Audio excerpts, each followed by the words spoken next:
അങ്ങനെ CPIM-ന്റെ സമ്മേളനങ്ങൾ പുരോഗമിച്ചുകൊണ്ടിരിക്കുകയാണ്. ഇനി വളരെ കുറച്ച് ജില്ലാ സമ്മേളനങ്ങൾ മാത്രമാണ് ബാക്കിയുള്ളത്. ഇന്നലെ എറണാകുളം ജില്ലാ സമ്മേളനത്തിന് സമാപനമായിരിക്കുകയാണ്. ഇനി നാളെ കോഴിക്കോട് ജില്ലാ സമ്മേളനം വടകരയിൽ തുടങ്ങാൻ പോവുകയാണ്. പ്രതിനിധി സമ്മേളനം പോളിറ്റ് ബ്യൂറോ അംഗം മുഖ്യമന്ത്രി പിണറായി വിജയൻ ഉദ്ഘാടനം ചെയ്യും.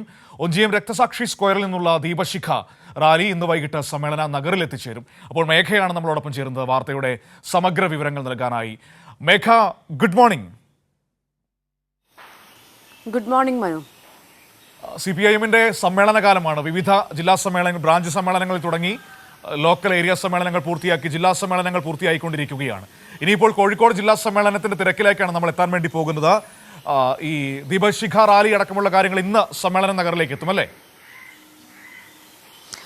അതെ, CPIM കോഴിക്കോട് ജില്ലാ സമ്മേളനത്തെ വരവേൽക്കാൻ വടകര ഒരുങ്ങിക്കഴിഞ്ഞു. മനു സൂചിപ്പിച്ചതുപോലെ തന്നെ ഒഞ്ചിയം രക്തസാക്ഷി സ്തൂപത്തിൽ നിന്ന് ആരംഭിക്കുന്ന ദീപശിഖ റാലി ഇന്ന് വൈകിട്ടോടുകൂടി സമ്മേളന നഗരിയിൽ എത്തിച്ചേരും.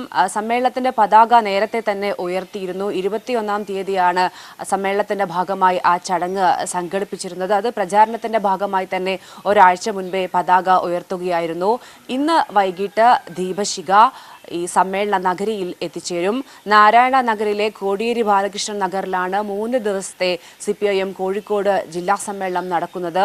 പ്രതിനിധി സമ്മേളനം മുഖ്യമന്ത്രി പിണറായി വിജയനാണ് ഉദ്ഘാടനം ചെയ്യുക. മുഖ്യമന്ത്രി 3 ദിവസവും സമ്മേളന നഗരിയിൽ ഉണ്ടാകും. സമാപന സമ്മേളനവും മുഖ്യമന്ത്രി പിണറായി വിജയൻ ഉദ്ഘാടനം ചെയ്യും.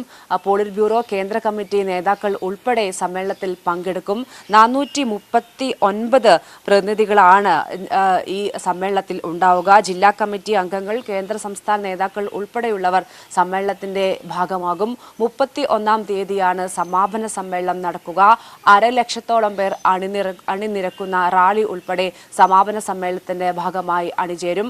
വലിയ മുന്നേറ്റം കഴിഞ്ഞ കാലയളവിൽ പാർട്ടിക്ക് കോഴിക്കോട് ജില്ലയിൽ ഉണ്ടാക്കാൻ കഴിഞ്ഞു എന്നതാണ് ജില്ലാ കമ്മിറ്റി ഉൾപ്പെടെ വിലയിരുത്തുന്നത്.